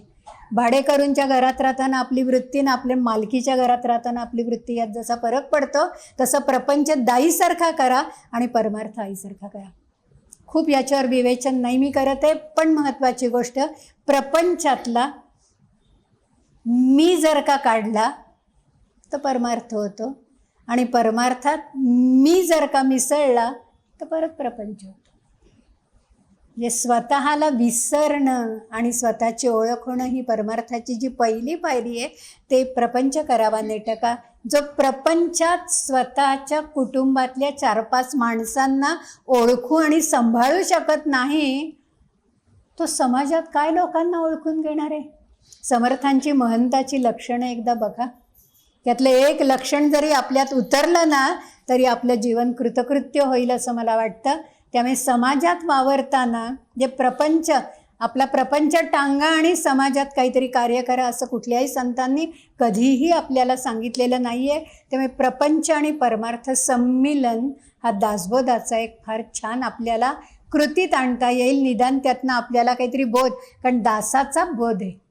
आणि दास कोणाचे? रामाचे दास, प्रभू रामचंद्रांचे दास समर्थ. जे खरं तर आपल्याला समर्थ हेच प्रभू रामचंद्रांचे अवतार वाटायला लागतात. आणि त्यांनी जो आपल्याला बोध केलेला आहे तो आचरणात आणण्यासाठी परत परत आपल्याला वाचायला पाहिजे. मला इथे एक गोष्ट परत सांगावीशी वाटते की दासबोध हा एकदा वाचून समजण्याचा विषय नाही. खूप जण असं म्हणतो की या काळात आम्ही दासबोधाची पारायणं करतो. चांगले, अजिबात काही न करण्यापेक्षा पारायण हे नक्की चांगले आहे, पण पारायणाचा अर्थ आपण समजून घेऊन त्यापासून आपल्यात जर का कृतीची जर का प्रेरणा मिळाली तर ते खऱ्या अर्थाने पारायण आहे. पार जाणं, आयन, जे खरं सांगायचं तर आयन म्हणजे यात समर्थांना पारायणात जन्म आणि मृत्यू इथपर्यंत जो माणसाचा प्रवास आहे, येरझारा ज्याला म्हणता येतात, त्या मृत्यूविषयक चिंतन समर्थांनी मनाच्या श्लोकात दासबोधात जे केलेलं आहे ना, ते पारायणाने आपल्याला आपल्या मनातली मृत्यूची जर का भीती गेली, आपल्याला सगळ्यात जास्त भीती जर का वाटत असेल, प्रत्येकाला वाटतं, मनाच्या श्लोकात समर्थांनी छान सांगितलंय की मी अमरपट्टा घेऊनच जन्माला आलोय, मरे एक त्याचा दुजा शोक आहे. पण मृत्यूची आपल्याला अत्यंतिक भीती वाटते. पण दासबोधाच्या पारायणानंतर आपल्यात जर का काही बदल झाला विचारांमध्ये तर मृत्यूविषयक भीती आपली मनातली जाते. खूप छान. खरं तर जन्म आणि मृत्यूबद्दल खूप जणांनी चिंतन केलेलं आहे की जन्म म्हणजे आईच्या पोटातून बाहेर येणं आणि मृत्यू म्हणजे देवाच्या कुशीत झोपायला जाणं. मग देवाच्या कुशीत झोपायला जाताना त्यात भीती कसली आहे, त्यात चिंता कसली आहे, त्यात काळजी कसली आहे, हे फार मोठं भाग्य आपलं आहे. त्यामुळे समर्थांनी दासबोध वाचताना किंवा त्याचं पारायण करताना आपल्या विचारांमध्ये जर का हे परिवर्तन झालं तर खऱ्या अर्थाने आपल्याला दासबोध थोडा तरी समजला, आपण खऱ्या अर्थाने आयनपर्यंत जाऊन पोचलो, हे समर्थांना इथे अपेक्षित आहे. नाही तर फक्त डोळ्याखालनं घालणं हे अपेक्षित खरं तर नाही आहे. जसं ज्ञानेश्वरी समजायला 10 जन्म घ्यायला लागतील, ज्ञानेश्वरीच्या भाषेपेक्षा दासबोधाची झाडीबोली ही जास्त आपल्याला जवळची सोपी जरी वाटली ना तरी ते अंतरंगात उतरून कृती करणं हे फार अवघड आहे. त्यासाठी काहीतरी आपली साधनाच आपण बळकट करायला पाहिजे. आणि म्हणून समर्थांनी प्रपंच आणि परमार्थ याचं जे समर्थ असं म्हणतात, प्रपंची जो सावधान तोच परमार्थ करील जाणं. समर्थांचा अत्यंत आवडता शब्द आहे सावधान. ते प्रपंचातही सावधानता पाहिजे आणि तीच सावधानता प्रपंच करता करता परमार्थाकडे वळताना ती सावधानता आपल्याला उपयोगी पडते. समर्थांनी पुढे असं म्हटलंय की प्रपंच करताना परमार्थ अवघाच बुडवावा हे योग्य नाही. त्यामुळे दोन्हीचं संमिलन कसं आहे हा दासबोधाचा एक फार मोठा विषय आहे. संसाराचा त्याग न करता परमार्थाकडे माणसांनी कसं वळावं हे दासबोध आपल्याला फार छान प्रमाणे माझ्या मते डोळ्यात आपल्या अंजन घालतं. त्याचा विचार दासबोधातला अत्यंत महत्त्वाचा आहे. बरेच खरं तर असे विचार आहेत. थोडं संतांकडे आपण जर का वळलो तर मला सावता माळींचं इथे उदाहरण द्यावंसं वाटतं. अभंग आपल्याला सगळ्यांना माहिती आहे, म्हणजे प्रपंचाचा परमार्थ कामं करता करता देख देवाजीचं रूप, हाती काम आणि मुखी नाम. ऐकायला खूप सोपं आहे, कृतीत आणणं खूप अवघड आहे. पण सावता माळ्यांचा जो अभंग आहे, कांदा मुळा भाजी, त्यांचा जो सबंध मळा आहे तो त्यांना पंढरपूर वाटतोय आणि त्यात येणारी कोथिंबीर मिरची लसूण या ज्या भाज्या आहेत तो त्यांना विठ्ठल वाटतोय. ते कामातच आपल्याला परमार्थ कसा मिळतो हे सगळ्याच संतांनी आपल्याला सांगितलेलं आहे. पण अभंग हे काव्यमय आहेत आणि समर्थांनी आपल्याला ओवीच्या माध्यमातून ते आपल्याला जवळचं वाटतं आणि त्याचं गद्यात आपण विचार करू शकतो. हे प्रपंच आणि परमार्थ याचं संमिलन समर्थांनी सांगितलेलं आहे. मला दासबोधातला दुसरा दशक अत्यंत महत्त्वाचा वाटतो, जो अंतरंगीची सजावट याच्यावर समर्थांनी भर दिलेला आहे. जरूर प्रत्येकाने तो अत्यंत डोळसपणे वाचून त्याचं चिंतन मनन आणि मग कृती त्याची करावी. आता अंतरंगीची सजावट म्हणजे नेमकं काय? आपण एरवी जर का इथे आलो तर या समर्थांचं अस्तित्व असलेल्या सभागृहाचं रूप आणि आत्ता दासनवमीच्या काळातलं त्याचं रूप हे किती निराळं आहे. 4 लोक येणार आहेत, समर्थांचे विचार आपल्याला जागवायचेत. साधं 2 माणसं आपल्या घरी यायची असली ना तरी आपण बाहेरची खोली छान स्वच्छ ठेवतो. मग तिथला पसारा उचलून कदाचित आत, कारण तो काही पाहुणा आतपर्यंत जाईल असं काही नसतं. पण म्हणजे सजावट करणं, सौंदर्य हे माणसाच्या अंतरंगात आहे, मग ते डोळ्यात आहे. त्यामुळे अंतरंगीची सजावट यातमध्ये समर्थांनी आपल्याला असं म्हटलेलं आहे की आपल्या अंतरंगात जर का देव ठाण मांडून बसायला येणार असेल तर जशी खोलीची आपण शुद्धता करतो, स्वच्छता करतो, सौंदर्य दृष्टीने त्याच्याकडे बघतो, तर भगवंत जर का इथे ठाण मांडून बसायला येणार असेल तर आपलं अंतरंग किती शुद्ध पाहिजे, ते किती स्वच्छ पाहिजे. कोणाची निंदा नको, कोणाला नावं ठेवणं नको, किंवा जे सगळे जे षड्रिपू आहेत त्या पहिल्या सगळ्या षड्रिपूंना मरण यायला पाहिजे. फार छान त्याचं वर्णन असं करता येतं आपल्याला की आपल्याला घरातल्या भिंतींना जर का रंग द्यायचा असेल तर पहिल्यांदा रंगारी काय करतो, जो आधीचा रंग आहे तो सगळा खरवडून काढतो. म्हणजे षड्रिपू सगळे खरवडून काढलेले आहेत, पहिला रंग झाला. मग नंतर लांबी भरतो बघा, म्हणजे आपले दोष जे आहेत ते सगळे आपण झाकून टाकायचे म्हणजे काढून टाकायचे आणि मग त्याच्यावर जो खरा रंग आहे तो द्यायचा, म्हणजे तो परमार्थाचा किंवा अध्यात्माचा रंग द्यायचा की जो बरेच वर्ष टिकेल. आणि मग एकदा त्याची सवय झाली की त्याच मार्गाने आपण जाणार आहोत. त्यामुळे अंतरंगीची सजावट हे दुसऱ्या दशकात जे समर्थांनी आपल्याला सांगितलं आहे, प्रत्येकाने ते अत्यंत बारकाईने वाचून आपल्याला आपलं अंतर्गत सौंदर्य खरंच वाढवता येतं आहे का, आपल्याच हातात आहे. ते बाहेर त्याची कारणं नाही आहेत. आनंद, समाधान, शांतता याची सगळी कारणं बाहेर नाही आहेत, ती आपल्या अंतरंगात आहेत. आणि म्हणून अंतरंगाची सजावट ही कशी करायला पाहिजे हे समर्थांनी यात खूप छान पद्धतीने सांगितलेलं आहे. म्हणजेच पहिल्यांदा आपण जे बघितलं, दोषांचा त्याग आणि गुणांची वाढ, हे दोनही करणं फक्त आपल्याने आपल्याच हातात आहे. या आत्मपरीक्षणाची नितांत गरज आहे. मला इथं योगी अरविंदांचं एक विधान आठवतं की मानसशास्त्रज्ञ बरेचदा असं म्हणतात की माणसाचा मूळ स्वभाव बदलत नाही. पण योगी अरविंदांसारखे लोक आपल्याला असं सांगतात, समर्थही आपल्याला सांगतात की 1 वर्षभर जर का आपण एक गोष्ट करायची ठरवली की माझ्यातला हा दोष मी काढून टाकणार आहे, तर 100% आपल्याला त्यात यश येतं. हे सगळं कोणाच्या हातात आहे? माझ्या जीवनाचा शिल्पकार मीच आहे. त्यामुळे आपण प्रयत्नपूर्वक, समर्थांचा प्रयत्नावरही अत्यंतिक भर आहे, प्रयत्नपूर्वक आपण विवेकाने आणि विचाराने आपल्या दोष दिग्दर्शन करून आपल्यातले दोष बाजूला काढून तिथे छान अध्यात्माचा जर रंग लावला तर तो विटत नाही, तो खराब होत नाही, बाकीचंही कोणी तर खरवडून काढत नाही. त्यामुळे अध्यात्मात माझी मला ओळख होणं हे समर्थांना अंतरंगीची सजावट यात आपल्याला सांगायचं आहे. त्याचाही आपण नीट विचार करावा. म्हणजे आपलं मन कसं असावं. एक खूप छान छोटंसं असं एक वचन आहे, मन न उरे तेथे भगवंत उरे. मनाचं मन पण गळून पडल्याशिवाय अंतरंगीच्या भगवंताची साक्षाच आपल्याला पटणार नाही आहे. नाही तर आपण मनाचे, आपल्या जिभेचे किती प्रकारांनी चोचले पुरवत बसतो आयुष्यभर. हे तुकाराम महाराजही आपल्याला सांगतात, मन करारे प्रसन्न सर्व सिद्धीचे कारण. सगळ्या सिद्धी त्या मनात आहेत.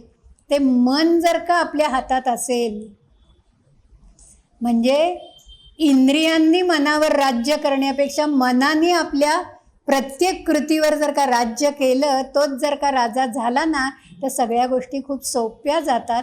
ते मन वळणं वाकणं हे आपल्या हातात आहे, असं योगी अरविंदांनी सांगितलं आहे. समर्थांनी आपल्याला या ठिकाणी हेच सांगितलेलं आहे. दुसरी समर्थांनी एक खूप महत्त्वाची गोष्ट दासबोधात आपल्याला सांगितली आहे, आणि तो म्हणजे स्वावलंबनाचा दिलेला संदेश. जो दुसऱ्यावर दिसंबला त्याचा कार्यभाग बुडाला.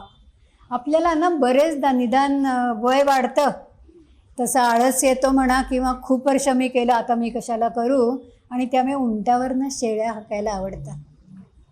यांनी हे करावं, त्यांनी हे करावं, मग तू काय करावं, तूही काहीतरी केलं पाहिजे. समर्थ म्हणतात, कष्ट केल्याशिवाय जेवणही घेता कामा नाही. कष्टानेच सगळं आपल्याला मिळतं. त्यामुळे कष्टाचा आळस करणं हे समर्थांना मान्य नाही आहे अजिबात. कष्ट रोज माणसांनी केलेच पाहिजेत. अखेरच्या श्वासापर्यंत स्वावलंबनाचा धर्म हा प्रत्येकाला पाळता यायला पाहिजे.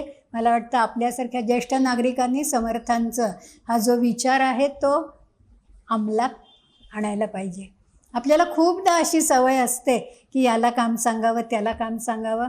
हे काम सांगावं इथपर्यंत ठीक असतं, त्यात आनंद कदाचित मिळतो, पण त्यांनी ते केलं नाही तर परत परत त्याच्या मानगोटीवर बसावं असं वाटतं. आणि तरीही केलं नाही तर ही आत्ताची पिढी असलीच आहे, ती वाया गेलेली आहे. म्हणजे परत दोष दिग्दर्शन आलं नाही.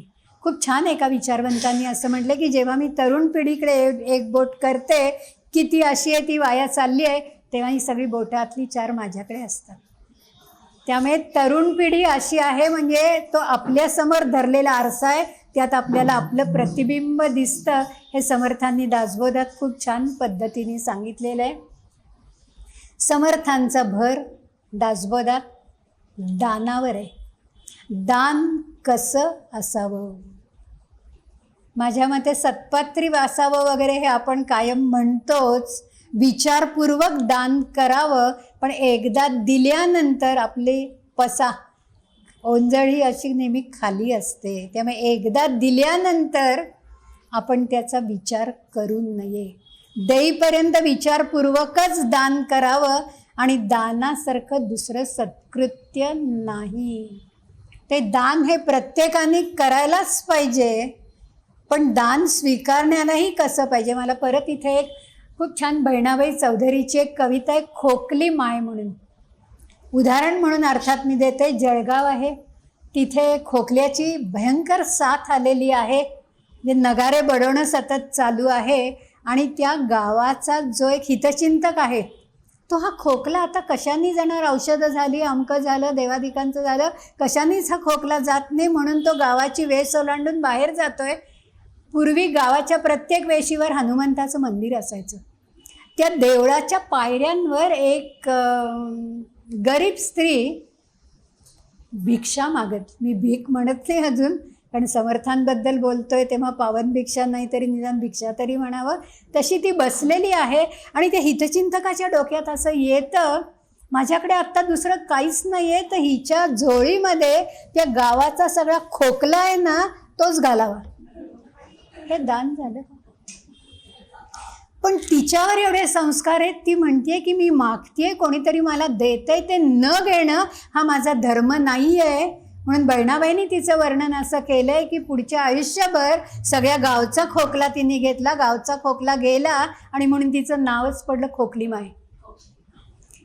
दानासाठी मला वाटतं दान सत्पात्र असावं हे जेवढं खरं ना, तेवढं दान ज्याला स्वीकारायचं असतं त्याचाही विचार दानात अत्यंत महत्त्वाचा आहे. हे समर्थांनी दासबोधात आपल्याला सांगितलेलं आहे. समर्थांचा आणखीन एक नेहमीच सगळ्याच त्यांच्या ग्रंथातला किंवा दासबोधातला एक अतिशय महत्त्वाचा विचार आहे की दिनचर्येमध्ये व्यायामावर भर द्यावा. समर्थांचे सगळे शिष्य बघितले ना तर बहुतांशी समर्थांचे शिष्य हे दीर्घायुषी होते आणि त्यांनी व्यायाम केलेला आहे. समर्थांचं 12 ते 24 टाकळीला साधना करताना समर्थांचे दैनंदिनी जर का आपण बघितली ना तर असं म्हणतात की समर्थ रोज 1200 सूर्यनमस्कार घालायचे. ते खरोखर संबंध शरीर म्हणजे त्यांनी अशी लोखंडाची काम केलेली लोकोदर वगैरे मी मगाशी सांगितलं. आणि त्यामुळे जर का शरीर स्वस्थ असेल तरच मन स्वस्थ राहतं. देही आरोग्य नांदते, भाग्य नाही या परते. त्या व्यायामाला पर्याय नाही. तनामनाच्या आरोग्यावर समर्थांचा अत्यंतिक भर आहे आणि आधी केले आणि मगच सांगितले हा समर्थांचा भाव समर्थांच्या सगळ्या विचारांमध्ये आपल्याला दिसून येतो. त्यामुळे समर्थांचा व्यायामावर असलेला भर जो आहे तो प्रत्येकाने आपण खरं तर आळस कंटाळा झटकून आपल्याला कळतं पण वळत नाही अशी आपली खरं तर परिस्थिती असते. आणि असं एखादं काही कळलं ना आणि त्याला सुरुवात करावी असा विचार जर का मनात आला ना तर 1 तारीख किंवा सोमवार आणि तोपर्यंत आपल्याला त्याचा बरेचदा सोयीस्कर विसर पडून गेलेला असतो.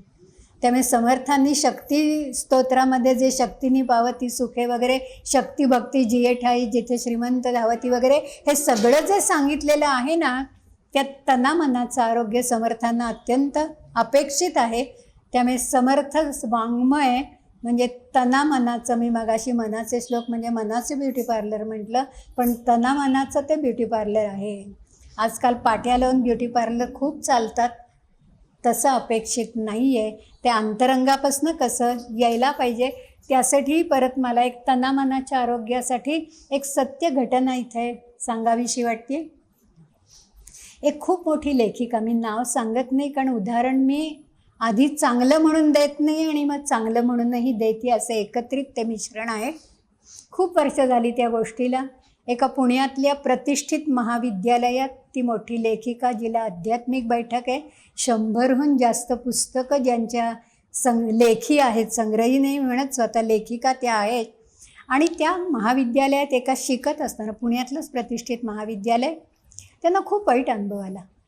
घरी सगळं संस्कारक्षम वातावरण, आध्यात्मिक बैठक, पाठांतर प्रचंड, पण तो अनुभव सांगताना ती लेखिका फक्त एवढं म्हणते की पांढऱ्या कॉलरच्या आत काय सडलेलं मन असू शकतं.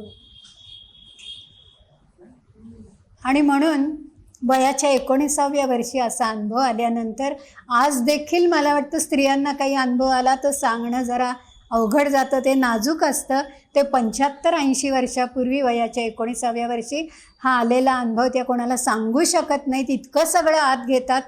पण वाचनाची बैठक आहे, आध्यात्मिक बैठक आहे आणि म्हणून त्यांना असं वाटतं की आपलं शरीर नाजूक आहे, आपण विचारांनी परिपक्व आहोत खूप. आणि ते विवेकानंदांना कायम मानायच्या, विवेकानंदांना गुरु मानायच्या त्या स्वामींना. आणि म्हणून त्यांना असं वाटतं की आपण आपलं आयुष्य आता संपवायचं आहे, हे असं रेटणं मला अवघड आहे, बोलता येत नाही आहे कोणाजवळ. आणि म्हणून ते विचार करतात आत्महत्येचा. आणि शेवटी असं वाटतं की आपण काहीतरी एखादा ग्रंथ वाचावं, एखादं वाक्य मनात साठवावं आणि मग आपलं आयुष्य संपवावं. आणि स्वामी विवेकानंदांचं वाक्य त्यांच्या वाचनात येतं, strength is life, weakness is death. तो वीकनेस आपल्यात आहे. एका वाक्याने पूर्ण त्यांचं आयुष्य पालटतं. 19व्या वर्षी आलेला अनुभव आत्महत्येचं ठरवलेला निश्चय त्या वाक्यामुळे परिवर्तन झालेलं आहे आणि 96 वर्षापर्यंतचं आयुष्य स्वामी स्वरूपानंदांचा अनुग्रह, ज्यांना माहिती आहे त्यांना कदाचित ते नाव समजेलही, म्हणजे अशा प्रकाराने एक वाक्य आणि एक अनुभव पूर्ण आपलं आयुष्य पालटू शकतं. म्हणजे दासबोधाने क्रिया पालटे तात्काळ असेही अनुभव असंख्यांना खरोखर आलेले आहेत. त्यामुळे दासबोधाच्या खरं तर या सगळ्या वर्णनाकडे वळताना मला एक आणखीन महत्त्वाचा विचार दासबोधातला वाटतो. दासबोधात समर्थांनी त्रिगुण विचार फार सुंदर पद्धतीने केलेला आहे, सत्व, रज आणि तम. त्याच्यावरही मी जास्त आत्ता सांगत नाही आहे, पण या तिन्ही गुणांचं एका विशिष्ट मिश्रण जर का प्रत्येक माणसाच्यात असेल ना, अति सात्विक होणं ना, तर त्या सात्विकतेचा देखील अहंकार असतो, त्याचाही माणसाला गर्व होऊ शकतो.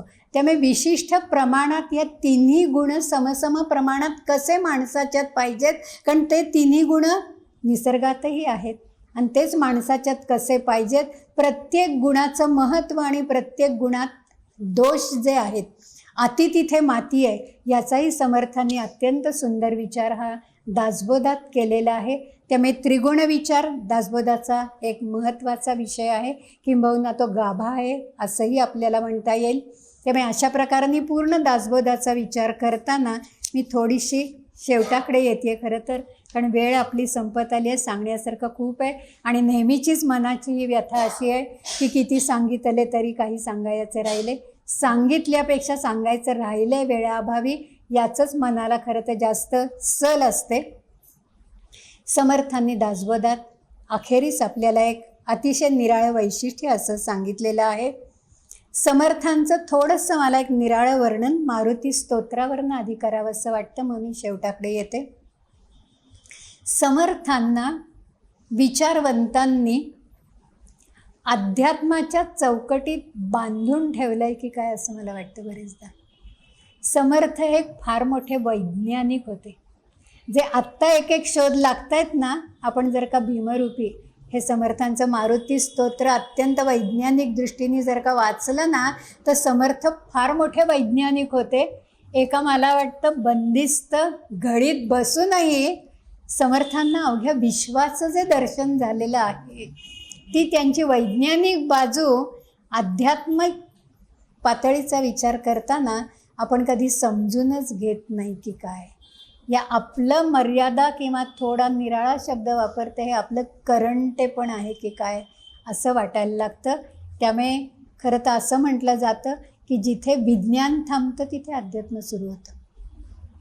त्यामुळे दोन्ही आपले पंख आहेत, दोन्हीत सारखीच शक्ती आहे आणि जी समर्थांच्यात पूर्णपणे वैज्ञानिक शक्तीही होती, त्याचा विचार जर का आपण दासबोध, आत्माराम, मनाचे श्लोक आणि मारुती स्तोत्र याच्या आधाराने जर का घेतला, तर समर्थांचं वैज्ञानिक मोठेपण, भव्यपण आपल्याला या ठिकाणी नक्की दिसेल.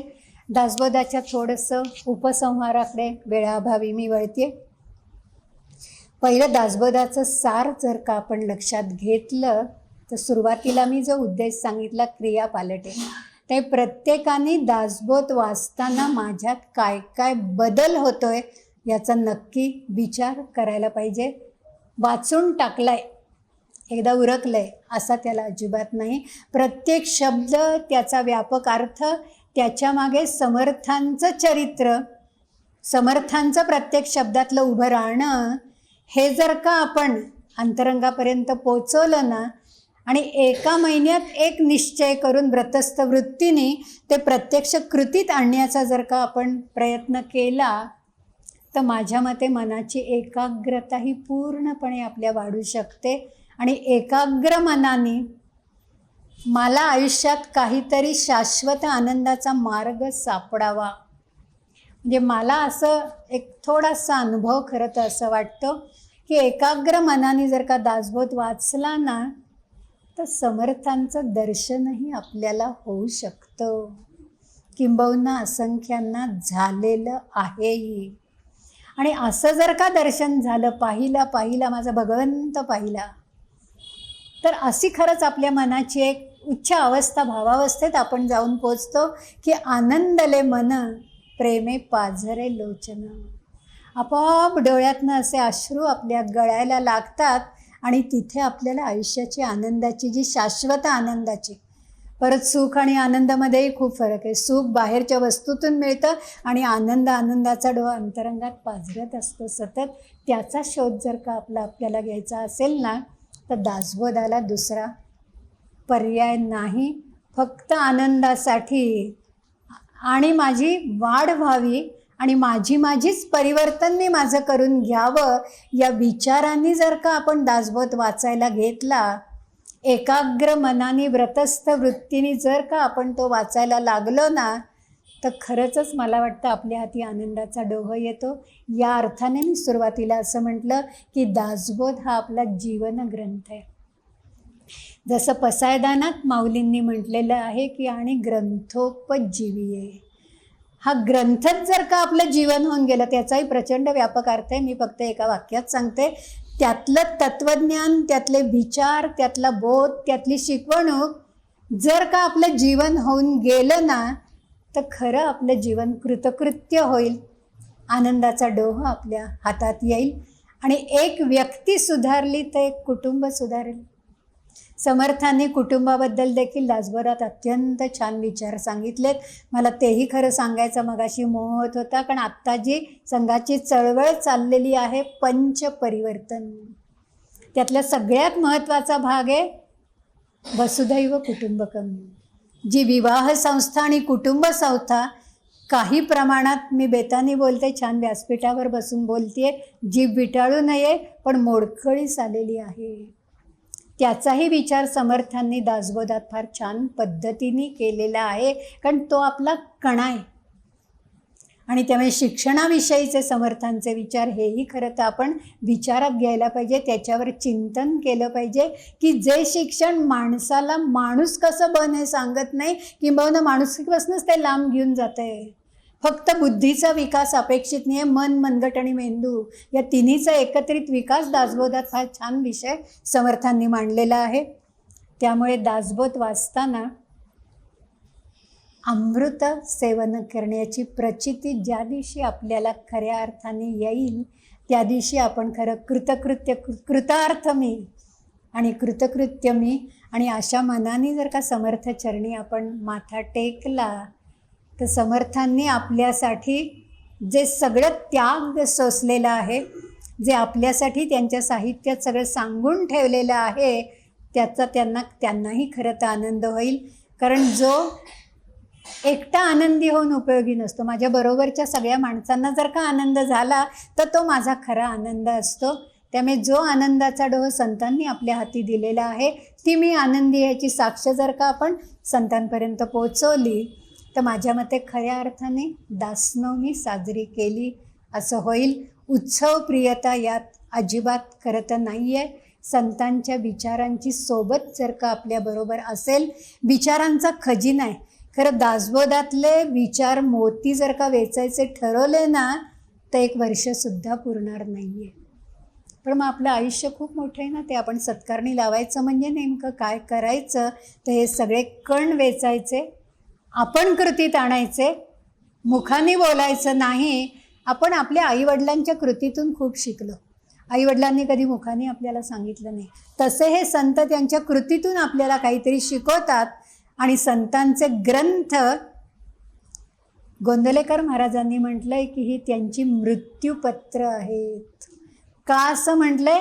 पूर्वी आपल्या आजी आजोबांना कधी इच्छापत्र मृत्यूपत्र करावं असं वाटलं नाही, कारण त्यांना खात्री होती. पण आपले संत हे खरे पुढचा विचार करणारे असल्यामुळे पुढे समाजात काय घडणार आहे त्याचं त्यांना आधीच समजल्यामुळे त्यांच्या ग्रंथांमध्ये त्यांनी आपल्यासाठी जो संदेश दिला आहे, म्हणून त्याला इच्छापत्र किंवा मृत्यूपत्र असं म्हणतात.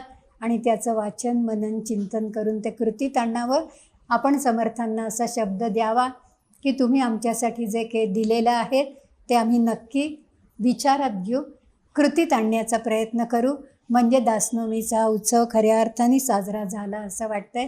परत समर्थांना एकदा वंदन करून शुका सारिखे पूर्ण वैराग्य ज्याचे वसिष्ठा परिज्ञान योगेश्वराचे कवी वाल्मिका सारिखा मान्य ऐसा नमस्कार माझा सद्गुरु रामदासा. जय जय रघुवीर समर्थ. काही कण इथे वेचता आले त्याचा आनंद व्यक्त करते, कृतज्ञता व्यक्त करते आणि माझ्या वाणीला विश्रांती देते.